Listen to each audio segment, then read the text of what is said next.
Huwag niyo na akong pilitin kung naiiya nga ano tayo. Kung kayo nasa sitwasyon ko, si dad, dad ng mo, nasa gumagawa sa bahay niyo.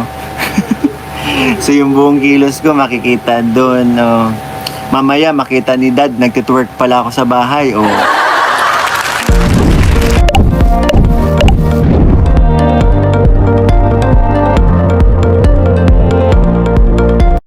Hello po mga kalingap!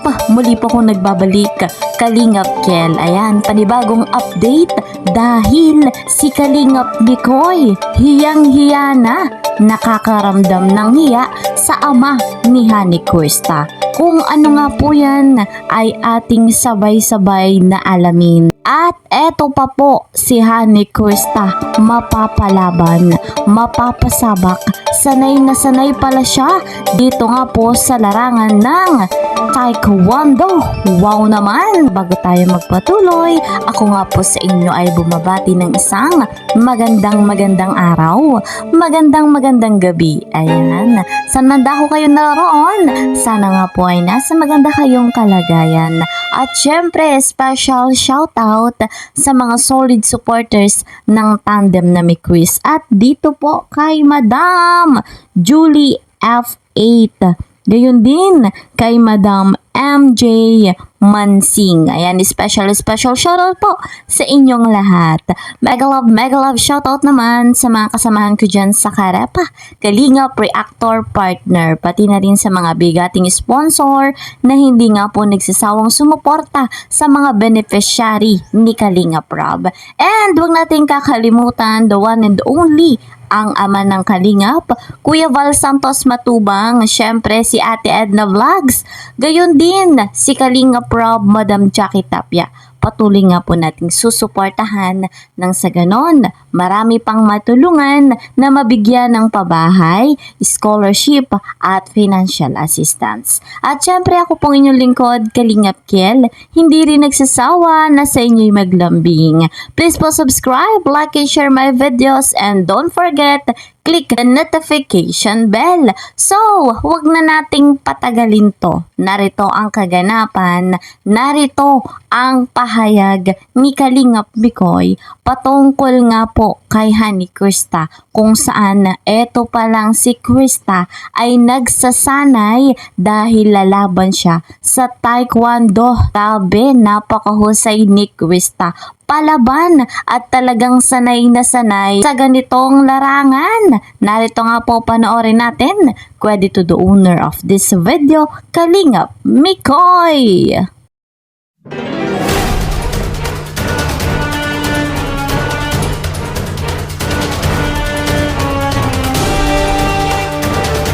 Okay naman po si Mama Ellen and sila CJ po kahapon sa mission namin ni Kalingap Rain. Dumaan kami kila CJ. Okay naman na po yung situation nila. Kaya yun, wala na po kayong dapat isipin. And balik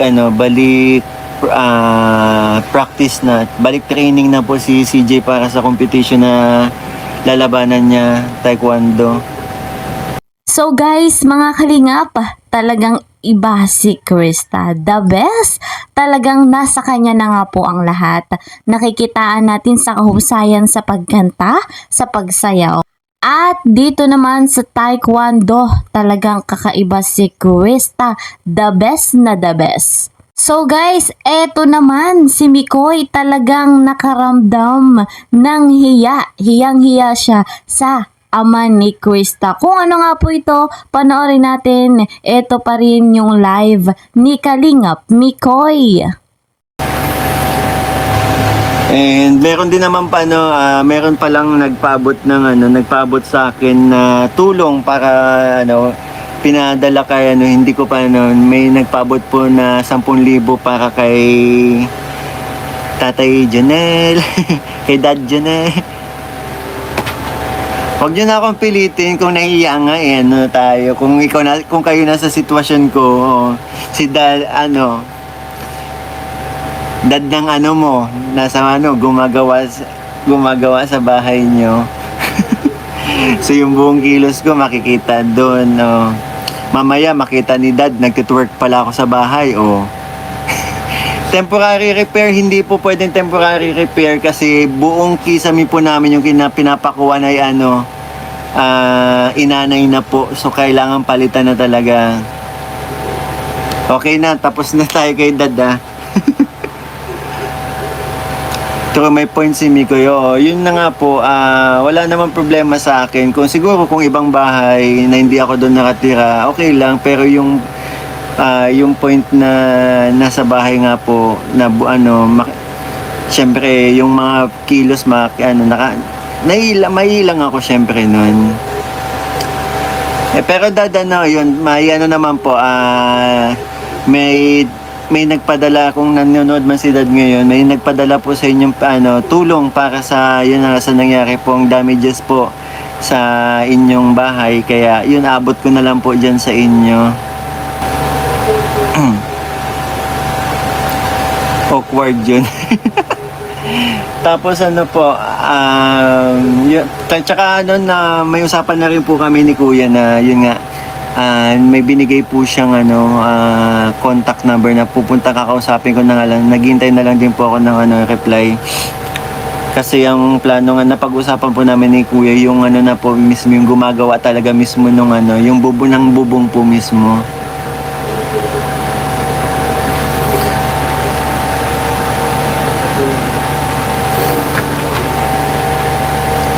Diba, naintindihan nyo din ako? Mikris World, Team Mikris World, Team OA, Mikris Fans International, mahirap talaga yun, di ba po? Si Boss din, nagano din sa akin kasi yung pinagawa nga daw niyang bubong nila Ate Nelia, sabi na aabutin nga daw 100K. Kaya, ayun, medyo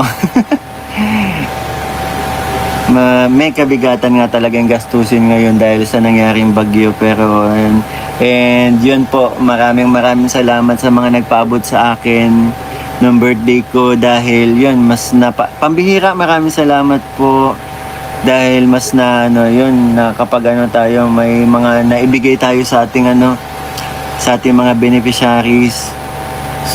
So ayun nga po mga kalingap, may nagsasuggest kay Mikoy na yung ama ni Krista ang magsaayos ng bubong ng bahay nila Mikoy. Pero dahil nga po sobrang nahihiya si Mikoy, kaya po iba yung kukunin niyang magsasaayos ng bubong. At syempre baka nga daw po makita pa kung anong meron si Mikoy, talagang pambihira. So guys, mga kalingap, talagang kaabang-abang lagi ang eksena ng dalawang ito. Atin nga pong i-marathon lahat ng vlog ng Mikris. Siyempre, hindi lamang sa Mikris, pati po sa ibang love team. Alam naman natin ang layunin nito, napakaganda ang makikinabang ang mga beneficiary. So guys, yun nga po ang ating update dito sa Tambalang Mikris. Hanggang dito na lamang po muna. See you po sa next video. Mag-iingat po kayo palagi. God bless everyone. God bless Team Kalingap. Bye-bye!